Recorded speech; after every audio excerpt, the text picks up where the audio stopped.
Hi hello ನಮಸ್ಕಾರ Karnataka cricket fever with Yogi YouTube ಚಾನಲ್ಗೆ ಎಲ್ರಿಗೂ ವೆಲ್ಕಮ್. 3 ವಿಚಾರ ತಗೊಬಂದಿದ್ದೀನಿ, ಏನೇನಂತ ಡಿಸ್ಕಷನ್ ಮಾಡೋಣ ಬನ್ನಿ. ಮೊದಲನೇ ವಿಚಾರ ಏನಪ್ಪ ಅಂತಂದರೆ, ನಿನ್ನೆ ತಾನೇ 3ನೇ ಟೆಸ್ಟ್ ಸ್ಟಾರ್ಟ್ ಆಗಿತ್ತು ಇಂಡಿಯಾ ವರ್ಸಸ್ ಇಂಗ್ಲೆಂಡ್ ನಡುವೆ. ರೋಹಿತ್ ಶರ್ಮಾ 100 ಹೊಡೆದಿದ್ದಾರೆ, ಜಡೇಜಾ 100 ಹೊಡೆದಿದ್ದಾರೆ, ಸರ್ಫರಾಜ್ ಖಾನ್ ರನ್ಔಟ್ ಆಗಿದ್ದಾರೆ. ನನ್ನ ವಿಚಾರ ಏನಪ್ಪ ಅಂತಂದರೆ, ಸರ್ಫರಾಜ್ ಖಾನ್ ರನ್ಔಟ್ ಆದದ್ದು ವಿಚಾರನೇ. ಜಡೇಜಾ ಅವರು ತಮ್ಮ ಇನ್ಸ್ಟಾಗ್ರಾಮ್ ಸ್ಟೋರಿಲಿ ಏನು ಹಾಕಿದ್ದಾರೆ ಅಂತಂದರೆ, feeling bad for Sarfaraz Khan, it was my wrong call, well played Sarfaraz Khan ಅಂತ ಹಾಕಿದ್ದಾರೆ. ಯಾಕಪ್ಪ ಈ ಥರ ಸ್ಟೇಟ್ಮೆಂಟ್ ಹಾಕಿದ್ದಾರೆ ಅಂತಂದರೆ, ಜಡೇಜಾ ಅವರು ಆ್ಯಕ್ಚುಲಿ 99 ಬ್ಯಾಟಿಂಗ್ ಆಡ್ತಾಯಿದ್ರು. ಅವರು 100 ಹೊಡಿಬೇಕು ಅಂದ್ಬಿಟ್ಟು ಸಿಂಗಲ್ ಹೊಡೆದ್ರ, ಹೋಗಬೇಕಾದ ಏನಾಯಿತು, ಇವ್ರ ಕಡೆಯಿಂದ ರಾಂಗ್ ಕಾಲ್ ಆದೋದಕ್ಕೆ ಸರ್ಫರಾಜ್ ಖಾನು ರನ್ಔಟ್ ಆದರು. ಸೂಪರಾಗಿ ಬ್ಯಾಟಿಂಗ್ ಆಡ್ತಿದ್ರು ಸರ್ಫರಾಜ್ ಖಾನು, ಬಟ್ ಇವರು ಒಂದು ರಾಂಗ್ ಕಾಲಿಂದ ಅವರು ಔಟ್ ಆದರು. ಬಟ್ ಒಳ್ಳೆ ಫಾರ್ಮಲ್ಲಿ ತುಂಬ ಚೆನ್ನಾಗಿ ಆಡ್ತಿದ್ರು. ಅವರೇನಾದ್ರು ಕಂಟಿನ್ಯೂ ಮಾಡಿದರೆ 100 ಆಗಿದ್ರೂ ಆಗಿರ್ಬೋದಿತ್ತು. ಬಟ್ ಇವ್ರದ್ದೊಂದು ರಾಂಗ್ ಕಾಲಿಂದ ಮಿಸ್ ಆಯಿತು. ಎರಡನೇ ವಿಚಾರ ಏನಪ್ಪ ಅಂತಂದರೆ, Chennai super king MS Dhoni ಅವರ ಟೀಮ್ ಈ ಸತಿ IPL ಸ್ಟಾರ್ಟ್ ಆಗ್ತಾಯಿದೆ ನೆಕ್ಸ್ಟ್ ತಿಂಗಳಿಂದ. ಅವ್ರದ್ದು ಟೀಮ್ ಜೆರ್ಸಿನ ಅನೌನ್ಸ್ ಮಾಡಿದ್ದಾರೆ. ಇಲ್ಲಿ ಬರ್ತಾಯಿದೆ ನೋಡಿ, ಚೆನ್ನಾಗಿದೆ ನೋಡೋಕೆ ಒಂಥರ. ನೋಡಬೇಕು ಯಾವ ರೀತಿ ನಡೆಯುತ್ತೆ ನೆಕ್ಸ್ಟ್ ತಿಂಗಳು IPL ಅಂತ.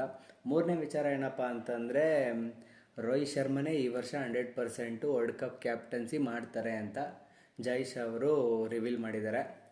ನಿನ್ನೆ 3ನೇ ಟೆಸ್ಟ್ ಸ್ಟಾರ್ಟ್ ಆಗೋಕ್ಕಿಂತ ಮುಂಚೆ ರಾಜ್ಕೋಟಲ್ಲಿ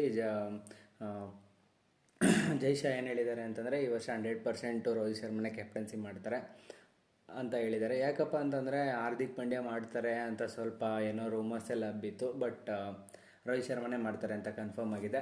ಹಂಗೆ ಮಾತಾಡ್ತಾ ಏನು ಹೇಳಿದ್ದಾರೆ ಅಂತಂದರೆ, ಜೂನ್ 29ನೇ ತಾರೀಕು ಈ ಸತಿ ವರ್ಲ್ಡ್ ಕಪ್ ನಮ್ಮ ಕೈಲೇ ಇರುತ್ತೆ. ಹೋದ ವರ್ಷನೇ ವರ್ಲ್ಡ್ ಕಪ್ ಸೋತಿರ್ಬೋದು, 2023 ವರ್ಲ್ಡ್ ಕಪ್ ಲಾಸ್ಟ್ ಸೋತಿರ್ಬೋದು. ಬಟ್ ಈ ವರ್ಷ 100% ಗೆದ್ದೇ ಗೆಲ್ತೀವಿ ಅಂಡರ್ ರೋಹಿತ್ ಶರ್ಮಾ ಕ್ಯಾಪ್ಟನ್ಸಿ ಅಂತ ಮೆನ್ಷನ್ ಮಾಡಿ ಹೇಳಿದ್ದಾರೆ.